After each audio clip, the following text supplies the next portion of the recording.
नमस्कार, news state Madhya Pradesh Chhattisgarh में आपका स्वागत है। मैं हूं आपके साथ लोकेंद्र त्यागी। आपके मुद्दे में आज बात होगी धान की। दरअसल छत्तीसगढ़ में एक तरफ किसानों से धान की रिकॉर्ड खरीदी हो रही है, वहीं प्रशासन और मंडी प्रबंधन की लापरवाही से करोड़ों की धान बाहर पड़े पड़े सड़ रही है। लापरवाह अधिकारी अपनी जवाबदेही से बच रहे हैं और ऐसे में सवाल यह है कि हर साल जब बेमौसम बारिश होती है तो धान जब सड़ता है तो इस चीज में सुधार क्यों नहीं आ पा रहा?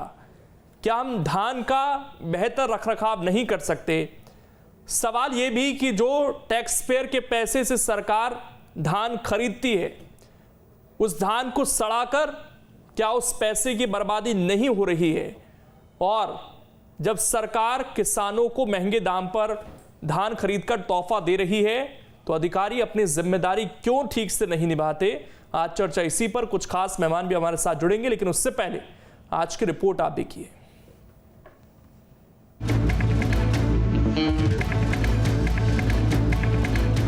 छत्तीसगढ़ सरकार किसानों के हालात सुधारने के लिए उनकी धान को अच्छी कीमत पर खरीद रही है।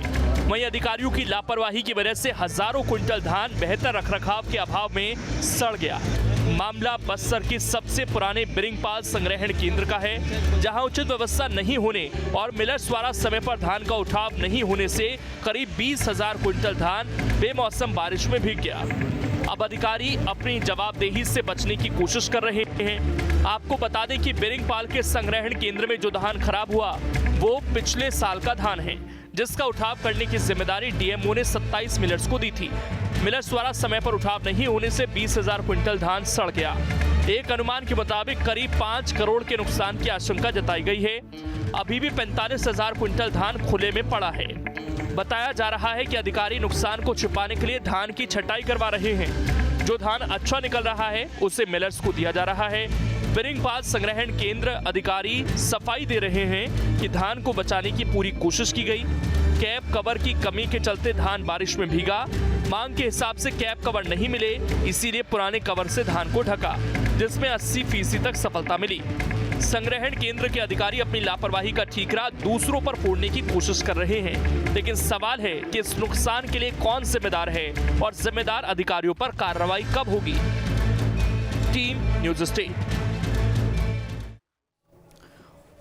और चर्चा करने के लिए 3 खास मेहमान इस वक्त हमारे साथ जुड़ गए हैं। डॉक्टर सत्यप्रकाश शर्मा जी हैं, वरिष्ठ पत्रकार हैं। राजीव चक्रवर्ती जी हैं, नेता हैं बीजेपी के। और अनिल सिंह चौहान हैं, नेता हैं कांग्रेस के। आप तीनों का बहुत बहुत स्वागत है। अनिल जी, ये जो नुकसान हो रहा है और ये पिछले साल का धान बताया जा रहा है, अब हम नए साल में धान की खरीदी कर रहे हैं, लेकिन पिछले साल का धान अभी भी सड़ रहा है। सर, इसकी जिम्मेदारी किसकी?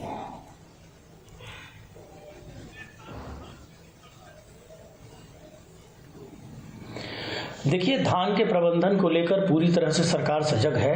ये जितनी चीजें दिक्कत हो रही हैं उसका बड़ा कारण केंद्र की सरकार है। वो हमारे उसना चावल को लेने से मना कर रही है। जो केंद्रीय पूल में जो चावल जाना था वो चावल वो ले नहीं रहे हैं, जिसके कारण मिलिंग नहीं हो पा रही है और बाकी समस्याएं खड़ी हो रही हैं। रहा सवाल धान के सड़ने का, तो देखिए, इंफ्रास्ट्रक्चर 15 सालों में बीजेपी ने खत्म कर दिया। कोई व्यवस्था इसकी हुई नहीं थी। आप सब जानते हैं, सारा विश्व जानता है कि कोविड के कारण महामारी थी, उसके बावजूद कांग्रेस सरकार माननीय भूपेश बघेल जी के नेतृत्व में धान के प्रबंधन और किसानों की सहूलियत के लिए सारी व्यवस्था कर रही है। सरकार को कभी वारदाने में उलझाया जाता है, कभी एमएसपी को लेकर उलझाया जाता है। ये सर्वविदित है कि केंद्र सरकार तरह तरह के हथकंडे अपनाकर छत्तीसगढ़ के किसानों को, छत्तीसगढ़ की सरकार को लगातार परेशान करती आई है। अनिल जी, लेकिन उसना चावल का मसला जो है वो तो इस साल का है, ये धान पिछले साल का है, और आप लोगों ने तो टाइम बॉन्ड कर दिया था कि इतने समय में उठेगी ही उठेगी धान। एक साल से पड़ी हुई है अभी भी।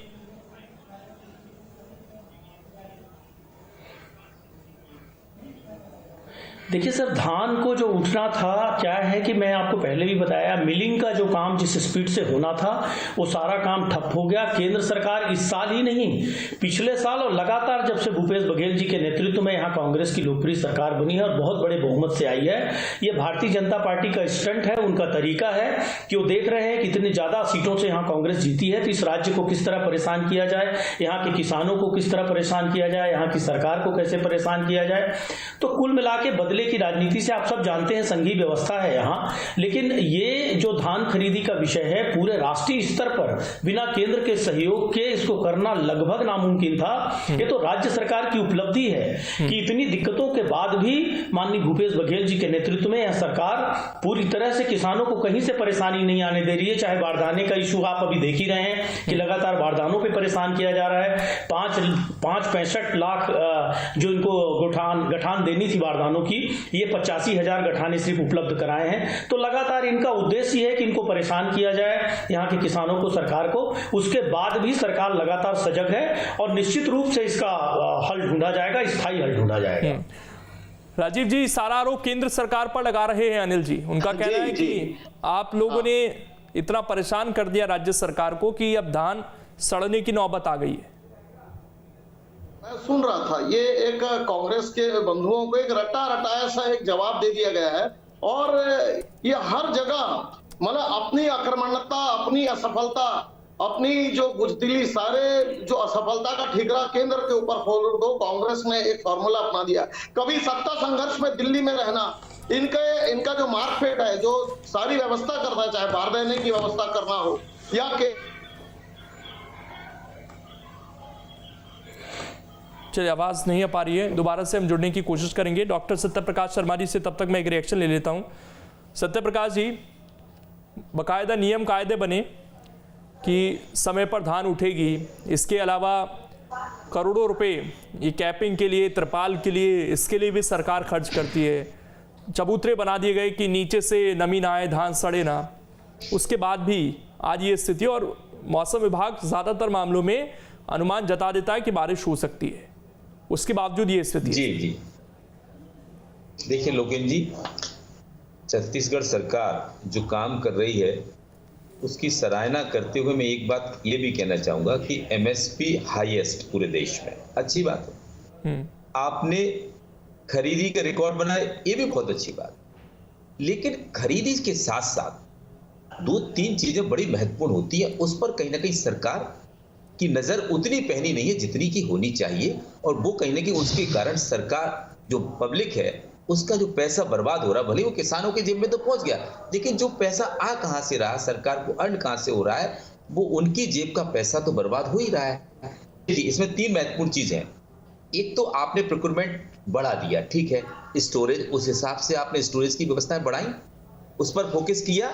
आपने इंफ्रास्ट्रक्चर बढ़ाने का प्रयास किया। केवल टेम्परेरी और स्थायी 2 प्रकार के होते हैं। अगर आप वेयर हाउसेस बढ़ाएं, अगर आपकी खरीदी बढ़ा रहा है, जिससे क्या उत्पादन क्षमता बढ़ रही है प्रदेश की, जब उत्पादन क्षमता बढ़ रही है तो आपको स्टोरेज की व्यवस्था भी बढ़ाना पड़ेगी। धान एक ऐसी चीज है, अगर इसका स्टोरेज जितना ज्यादा होता रहता है चावल का, आप जानते हैं चावल उतना ही अच्छा होता है, पुराना चावल उतना ही महंगा होता है, तो आप स्टोरेज को क्यों नहीं बढ़ाते हैं? उसका रेट बढ़ेगा, भविष्य में आपको, सरकार को फायदा मिलेगा। एक चीज।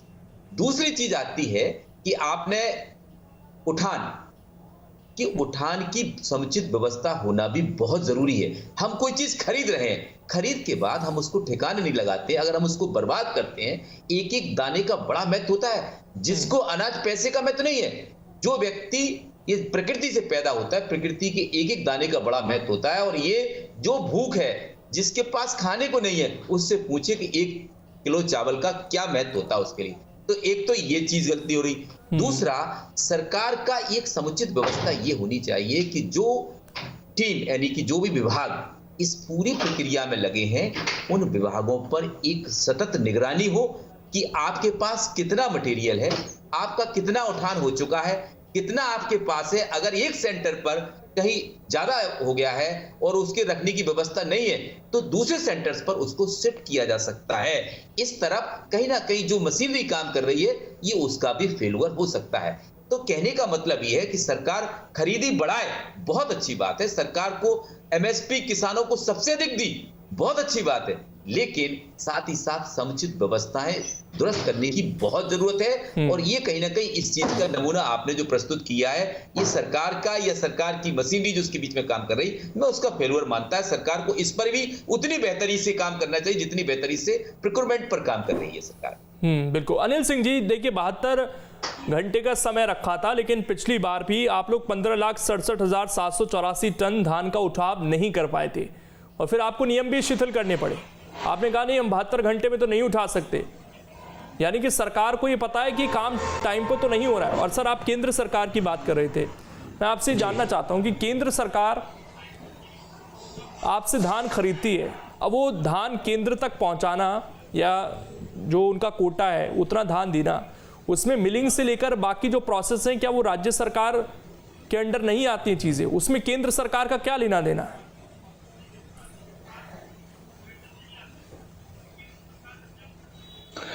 देखिए मैं आपको क्लियर कर दूं कि जो कृषि है ये सेंट्रल गवर्नमेंट के अंतर्गत आती है। जो हमारी केंद्रीय सूची, समवर्ती सूची और राज्य सूची के विषय हैं, इसमें जो एग्रीकल्चर है ये केंद्रीय सूची का विषय है और केंद्र की सरकार को उसमें एक टारगेट फिक्स होता है और उनको 60% जैसे उनको चावल धान का खरीदी करनी है और वो उसकी बात भी करते हैं, लेकिन जब एंड टाइम पर ऊपर जाते हैं तो सारी प्रक्रिया गड़बड़ हो जाती है। मैं सवाल ये पूछना चाह रहा था अनिल जी आपसे कि आप केंद्र और राज्य हैं, फेडरल स्ट्रक्चर है, तो उसमें राज्य सरकार की ड्यूटी क्या है कि केंद्र आपसे कहता है कि हमें 24 लाख मेट्रिक टन चावल चाहिए एफसीआई के लिए, तो वो देना तो जिम्मेदारी है ना, उसके खरीदी कैसे करनी है, किस हिसाब से करनी है, मिलिंग किस तरीके से करनी है। 72 घंटे की डेडलाइन राज्य सरकार की थी, बाद में उसको शिथिल किया, वो भी राज्य सरकार ने किया, वो केंद्र ने तो नहीं किया। तो ये सारा काम तो राज्य सरकार को ही करना है और उसके बाद केंद्र को आपको चावल देना है। एग्जैक्टली मैं आपके ही विषय पे आ रहा हूं। ये निश्चित रूप से राज्य सरकार का काम है कि जो टारगेट दिया जाए उस पे दे, लेकिन होता क्या है देखिए कि वो देर से इसका अप्रूवल देते हैं जब समय कम बचता है। जिस निरंतरता से और जिस ट्यूनिंग से काम होना चाहिए, जितनी सहूलियत राज्य सरकारों को केंद्र सरकार को दी जानी चाहिए, वो केंद्र सरकार छत्तीसगढ़ सरकार के साथ सौतेला व्यवहार करती है, नहीं देती। यहाँ वो टारगेट बाद में दिए जाते हैं, अप्रूवल नहीं मिलता, अभी तो हमारे यहाँ का चावल ले नहीं रहे हैं वो सेंट्रल पूल में।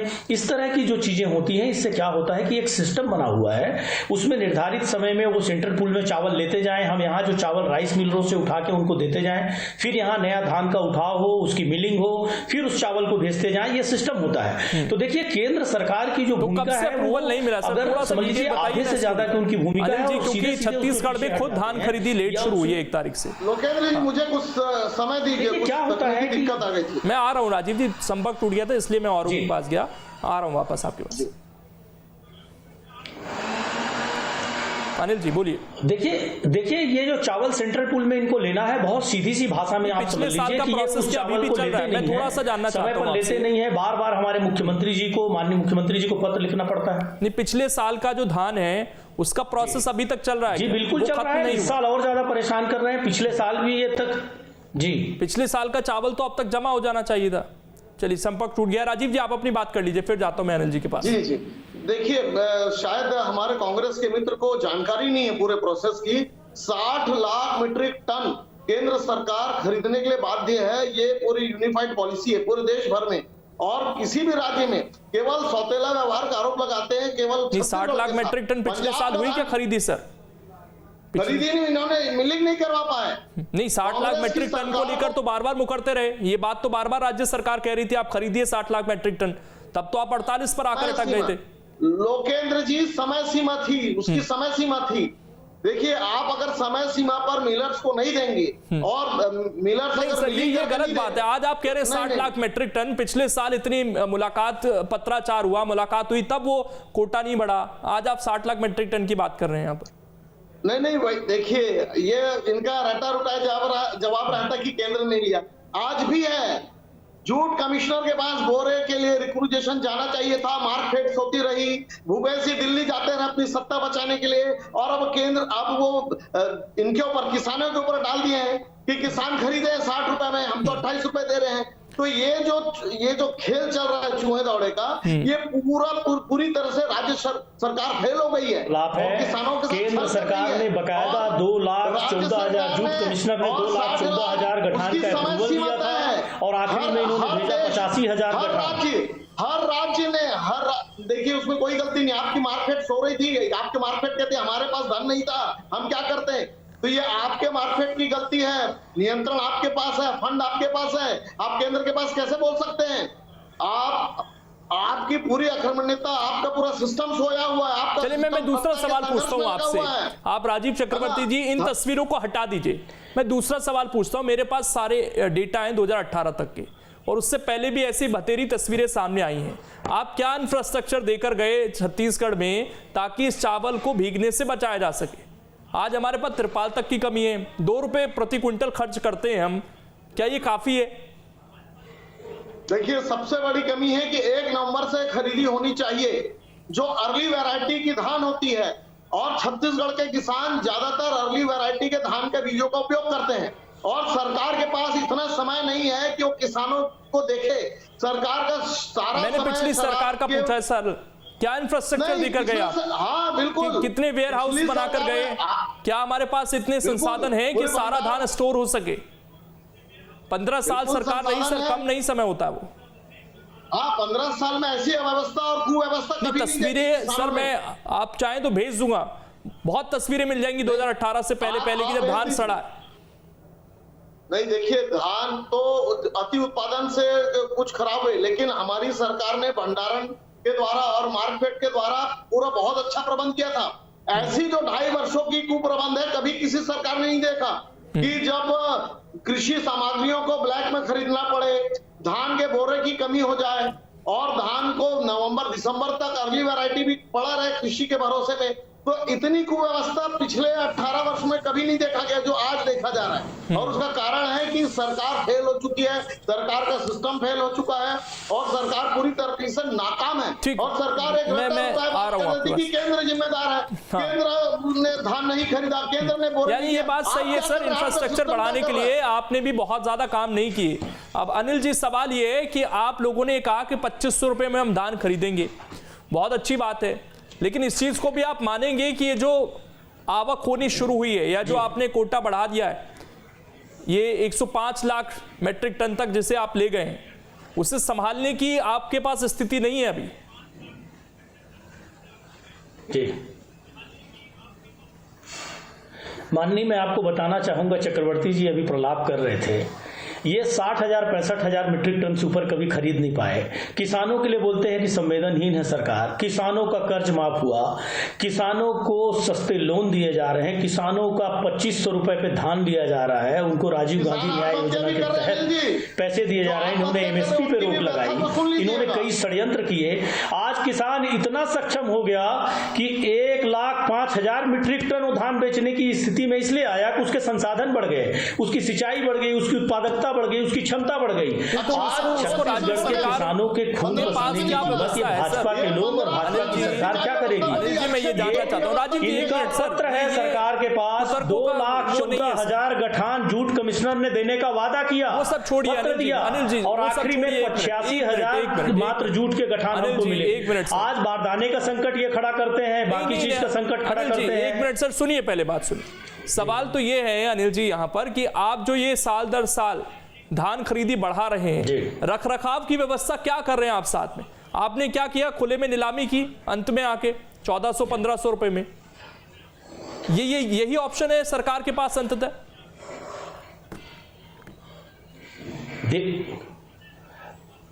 देखिए माननीय, मैं बताना चाहूंगा आपको कि सरकार का पहला लक्ष्य किसानों की धान का एक एक दाना खरीदना है, जो हमारे घोषणा पत्र में भी था। सरकार एक एक दाना खरीद रही है। लगातार केंद्र सरकार का अवरोध, उनकी जानबूझ के उनकी कृत्रिम समस्याएं सरकार के लिए पैदा की जा रही हैं। माननीय भूपेश बघेल जी के नेतृत्व में सरकार किसान का दाना दाना खरीद रही है।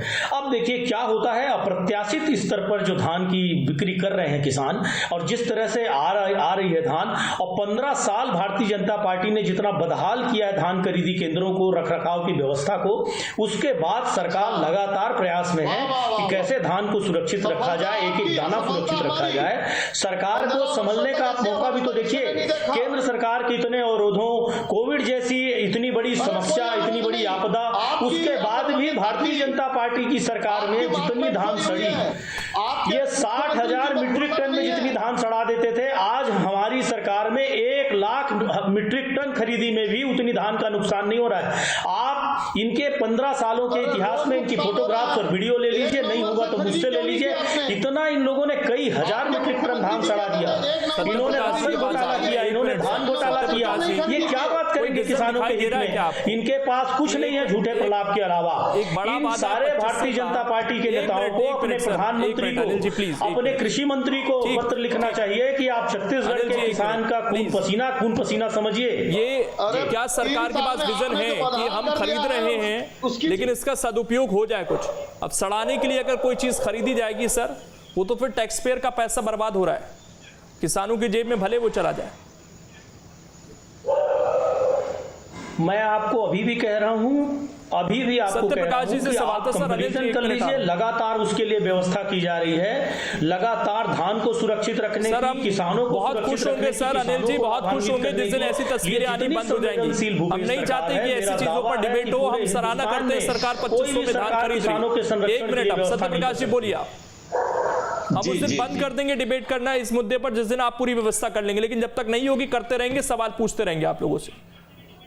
जी लोकेन जी, देखिए ये बात आपको साधुवाद है साहब, आपको साधुवाद है। आपने हमें मंच दिया है जिसमें हम अपनी पीड़ा बता सकते हैं कि केंद्र सरकार कैसे परेशान कर रही है यहाँ की लोकप्रिय सरकार को, यहाँ के किसानों को कैसे परेशान कर रही है। आप सारे डेटा सत्यप्रकाश जी बोलने दीजिए एक मिनट। आपको साधुवाद देता हूँ, आपने हमें मंच दिया अपनी बात रखने का। ठीक, सत्यप्रकाश जी बोलिए। ये अच्छी बात है कि प्रोक्योरमेंट बढ़ा, रिकॉर्ड बढ़ा, लेकिन मैं बार बार कह रहा हूं इसके कई तरीके हैं। सरकार को केवल एक मायने केंद्र पर ठीक नहीं टोकना चाहिए। केंद्र की गलती है, उसकी जनता भुगत तो छत्तीसगढ़ की जनता भुगत रही है ना। एक तो क्या प्रोसेसिंग यूनिट बढ़ाओ, यानी कि प्रोसेसिंग यूनिट बढ़ेगी तो एक नया प्रोडक्ट बनेगा और छत्तीसगढ़ को लोगों को रोजगार मिलेगा। अगर मान लो सड़ाने से तो अच्छा है, अगर उठान नहीं हो पा रहा, मिलर्स नहीं ले रहे या सेंटर पूल में नहीं जा पा रहा है, तो उसको उसी स्पॉट पर प्रोसेसिंग यूनिट बढ़ाकर किया जा सकता है। वेयर हाउसिंग को बढ़ाएं, वेयर हाउसिंग बढ़ाने से उसमें भी रोजगार के साधन खुलेंगे। आप प्राइवेट सेक्टर्स में उनको बूस्टअप करें, उनको बढ़ावा दें कि कहीं ना कहीं वो आगे चल के उसको खरीदें, वो वेयर हाउस बनाएं, आप सब्सिडी को अपनी तरफ से दें जिससे कि ये सेक्टर भी बढ़े और एक नया डेवलपमेंट वहां पर देखने को मिले। और ये ना केवल किसानों को फायदा देगा, छत्तीसगढ़ सरकार को फायदा देगा, बल्कि वहां एक रोजगार के नए साधन भी उपलब्ध कराएगा। तो मेरा कहने का मतलब ये है कि देखिए कोई भी काम है उसकी पूरी ब्लूप्रिंट तैयार होना चाहिए। हम खरीद बढ़ाते जा रहे हैं, लेकिन खरीद बढ़ने से जो समस्याएं आएंगी उसका मुकाबला कैसे करेंगे? क्योंकि आपने कहा कि 60 lakh metric ton 60 lakh metric ton अगर वो वहां खरीद रहा है सेंटर, उसने उठान नहीं किया तो अब उसमें सरकार कहां जाए? सरकार को अपनी व्यवस्था तो करनी चाहिए। आप ये कह के उससे छुटकारा नहीं पा सकते कि सरकार ने सेंट्रल पूल का सेंटर ने नहीं उठाया।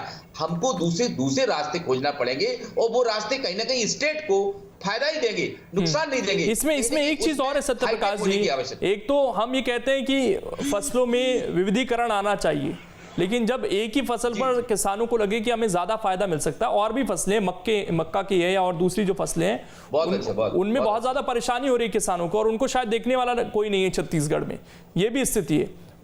तो उस पर क्या सरकार को फोकस करना चाहिए? दूसरा कि आज ही हमने देखा कि कुछ और हमारे जो धान है, चावल है, उसको जीआई टैग मिल गया है, तो जो अच्छी किस्म का चावल है उसको और ज्यादा किसान उगाएं, उसके लिए प्रेरित करना चाहिए हमें। नहीं बिल्कुल आपने सही कहा। क्योंकि क्या है, देखिए छत्तीसगढ़ धान का कटोरा है, तो धान की पैदावारी वहाँ की प्रकृति है, वहाँ की मिट्टी है, वहाँ का पानी है, वहाँ का जलवायु है, ये बहुत महत्वपूर्ण रोल प्ले करती है। इसलिए हम दूसरी तरफ कम जाते हुए इसी को सुदृढ़ करें, इसको बहुत हाईटेक करें, खेती का तरीका हाईटेक करें, क्वालिटी बढ़ाएं जिसकी विदेशों में डिमांड बढ़े और डायरेक्ट यहाँ से जाए। तो मैं कह रहा हूं यहाँ ऐसे कई जिलों में, देश में कई ऐसे जिले हैं जहां के किसानों ने एक विशेष प्रकार की फसलें पैदा करके डायरेक्ट उसको सप्लाई विदेशों में कर रहे हैं और बड़ा मुनाफा कमा रहे हैं और हजारों लोगों को रोजगार प्रदान कर रहे हैं। तो इस प्रकार से भी इसका दूसरे तरीके में अभी क्या है कि वो ट्रेडिशनल काम हो रहा है, किसान पैदा करता है, सरकार एमएसपी पर खरीदती है, फिर सेंट्रल पूल को दे देती है, मिलर्स को दे देती है, नमस्ते कर लेती है। इसके दूसरे रास्ते एक बड़ी टीम विदेशों में भेजी जाए, जो राइस के जो प्रोड्यूसर्स हैं वहां भेजकर उसकी स्टडी की जाए और वहां पर उसको कैसे वो उसका ठिकाना लगाते हैं। बिल्कुल, इस पर भी ध्यान देना चाहिए। सर समय इतना ही, माफी के साथ रोक रहा हूं। आप सभी का शुक्रिया इस डिबेट में जुड़ने के लिए और हिस्सा बनने के लिए। और ये जो बर्बादी हर साल होती है, इस पर सरकार को इंफ्रास्ट्रक्चर तैयार करना होगा, धान के रखरखाव की बेहतर व्यवस्था करनी होगी, क्योंकि अंततः ये पैसा आम जनता का ही है जो बर्बाद होता है। छोटा सा ब्रेक, खबरें लगातार जारी है।